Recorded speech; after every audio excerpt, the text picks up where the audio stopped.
Hi, hello. Hey everyone, Lao Wang here. Why do I say Tesla's real guardian angel was Li Qiang? Look, Tesla's first truly commercial car couldn't have been built anywhere else as quickly and cheaply as it was in China.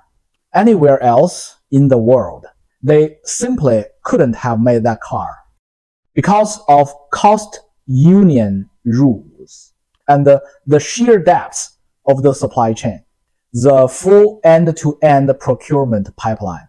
They just couldn't match it. Back then, Li Qiang was in Shanghai, and he went all in to back Tesla. Free land, free money, as long as they set up in Shanghai. Opened up their IP and helped feed Shanghai's EV ecosystem. Really, the whole Yangtze River Delta EV chain, and history proved it. China's EVs now basically rule the world, spooking the US badly and leaving Europe struggling to keep up. Why? Because once Tesla printed itself in Shanghai and down the road to Hangzhou, a complete supply chain snapped into place around it. Then came wave after wave of Chinese players, even Xiaomi and Lei Jun, suddenly building legit EVs. That's the reason. From batteries and frames to motor control systems, China's firms captured the know-how and IP. The Shanghai Gigafactory took Tesla from 0 to 1, rebirth complete. That leap let Musk, someone around my age, catch up to the Bill Gates tier of wealth and scale the company to the Google Microsoft league. That's rare because Tesla is young. A company founded around the 2000s, run by a 70s born founder with no political background. That speed is straight up Shanghai speed.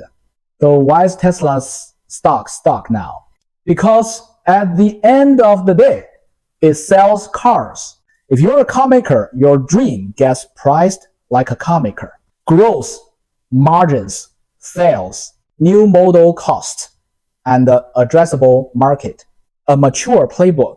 Tesla used to run 25% gross margins, but with China's challengers multiplying and legacy players pushing hybrids, Ford, etc., Tesla's margin has slid under 15% for several quarters, a sharp drop from 25 to 15.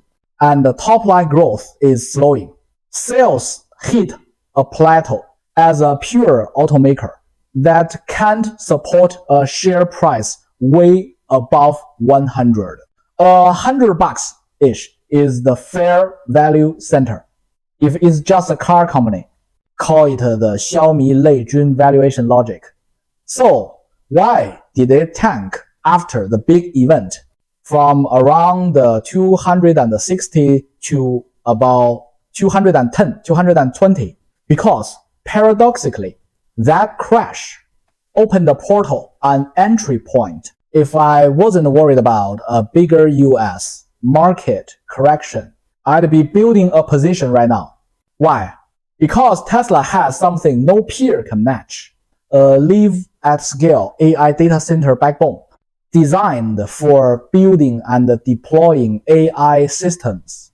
Among car makers, only Tesla has the full stack running. So why did the stock still dive? They held a We Robot style launch in the US. And I saw 3 wow moments, call them the 3 beasts, Cyber Series, vehicles, the Cyber Cab, Robotaxi, a robot, van, and the Optimus, the humanoid that can mix drinks and play rock, paper, scissors on stage. 3 beasts, and the stock fell hard because behind the 3 beasts, Wall Street saw 3 blunders. Blunder 1, the demo environment. They staged those 50 robotaxis in a giant studio lot with fake streets and only Tesla's cars. No real traffic. It looked too scripted. In a studio, anyone can look good. Xiaomi could do it. Huawei could do it. Even Wuhan's 萝卜快炮 could do it. Blunder 2. The leather jacket. You know who owns the leather jacket? Look, Jensen Huang.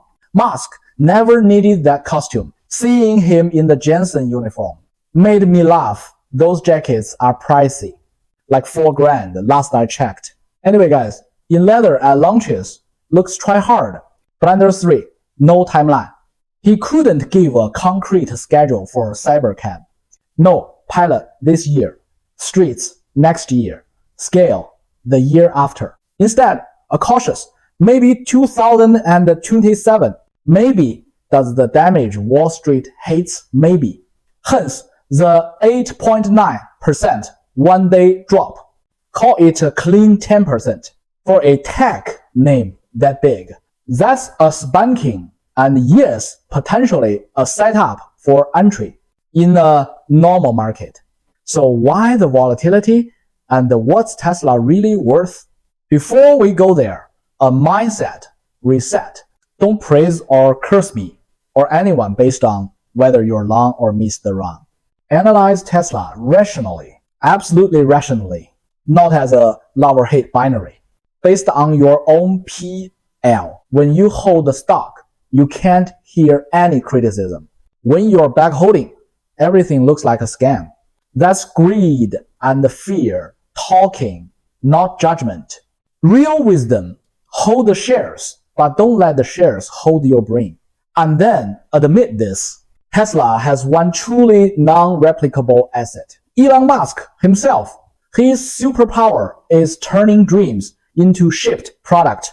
That dream to landing ability, cutting through 1,000 tangled threads to pull the one that matters. Most people just don't have it. People call it Asperger's. I call it extreme focus. He often lacks the soft social cushion. Normal people have which translated means fewer sentimental detours and far less time lost to small talk. That has cost in family life, sure, but it also explains his execution engine. Back to the market reaction. Wall Street didn't clap because they're trapped by the same greed and fear loop as everyone else. They chased the dream on the way up, then panicked when the demo looked staged and the timeline slipped. That's the real reason for the whipsaw. No deep state conspiracy needed. Now let's talk tech. Those three beasts are really one thing. Humanoid robots, autonomous buses, and autonomous taxis, all manifestations of the same core AI stack. Start with the Robotaxi, since that's what spooked the stock. The key, it can't pilot this year or next. Musk wanted to build them in China. Same logic as before. Hit a sub 30 0 price. Even 2030 for the no wheel, no pedal version. So it can enter the mass market. That takes China level manufacturing. But for the new Cybercab program in Shanghai, China again wanted IP openness and ecosystem spillovers. The free land, free X, nurture the forest deal. This time, Musk balked. I've already given plenty. Talks stalled. Without Shanghai, certainty, production, timing turned fuzzy. Germany and the US still exist. Sure, just more time and cost. So, what's the real tech fork in the road? Tesla vs. Waymo. Waymo runs Robotaxis in San Francisco, and they've done well. No major crashes. Solid reputation. Pressure on Uber. But their approach differs fundamentally. Pure vision, cameras only. They dished reader and lidar. The network learns to tell static from dynamic, billboards from real cars, depths from multi-view cues, all via gigantic AI training. Waymo, HD maps plus sensors. They pre-build a centimeter-level digital twin of the city. All the static stuff stored. Then On the road, anything not in the static map is dynamic, and they refine from there with LiDAR reader that works. It's fast and compute efficient in a mapped city, but the cost of mapping and the constant updates is brutal. That's why Waymo hasn't blitz scaled to LA, New York, and beyond. The mapping build-out and the maintenance are heavy. Roadworks change overnight. Cities never sit still. Keeping every city true to life is a global tax. Tesla's path is harder first, but once the master driver is trained, it generalizes anywhere with basic traffic rules plus GPS. No need to remap every curb. That's the long game advantage, which is why a 3-5 year wait is plausible and necessary. You can't launch 10 units and crash 500 that kill the whole thing, and the regulators would shut it down. And when FSD finally graduates, over-the-air updates can light up millions of existing Teslas, turning personal cars into super taxis while you sleep. If you don't want the car to earn rides, maybe sell spare compute instead. That's the real nuke in Musk's vision. If that happens, cities will need fewer cars overall. Parking lots go half empty, some turning into parks. Sure, it sounds like painting a big cake, but the underlying economics check out if the stack matures and the company survives. And it's already too big to falter. Every new Tesla sold becomes another pair of eyes, feeding the central brain, raising the collective driving IQ. When it graduates, boom, supercab day one. At that point, copy Tesla or get out of the lane. Waymo is the best current rival, but their unit economics and mapping burden bite. One more future role Musk mentioned, the car herder. Think shepherds, but for fleets of autonomous Teslas. Charging, maintenance, software, rollouts, optimizing grid coverage to earn more. Own 100 or 10 cars. Set the routes, collect the revenue. That's a real side hustle or a full-time business. Now, robots, Optimus, the humanoid, shares the same brain and perception stack as the cars. Take away the wheels, give it legs and arms, and it's still the same AI seeing the world. Your Tesla's street scenes upload to the central brain, and the robot posts down what it needs anywhere. Say you land in Frankfurt, you might be lost, but the bot isn't, because local Teslas have already mapped the potholes and the lights in data, not hand-drawn HD maps. That continuous whole process learning loop. Among public demos, Tesla's the only one close to it.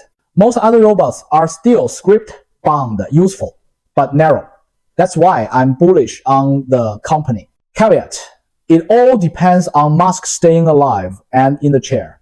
As for the EV market, Tesla's installed base dominates North America, and with Berlin ramping, Europe's in play too.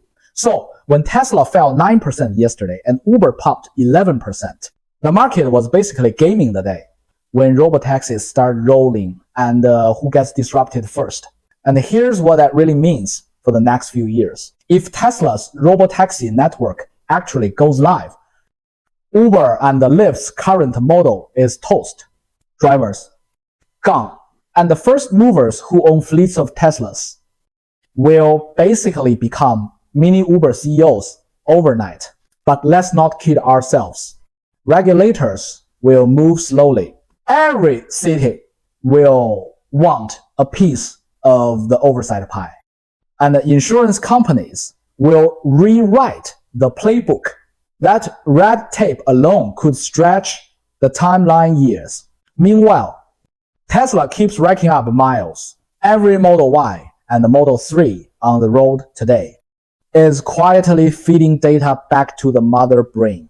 It's the biggest crowdsourced driving school on earth. So when the switch finally flips, Musk won't be starting from zero. he'll already have the most experienced driver the world has ever seen, sitting in a server rack. And that's why, despite all the noise, I'm still long-term bullish. Not because I'm a fanboy, but because the data advantage is simply too hard for anyone else to catch. Of course, it's not all sunshine. Battery supply chains are getting tighter.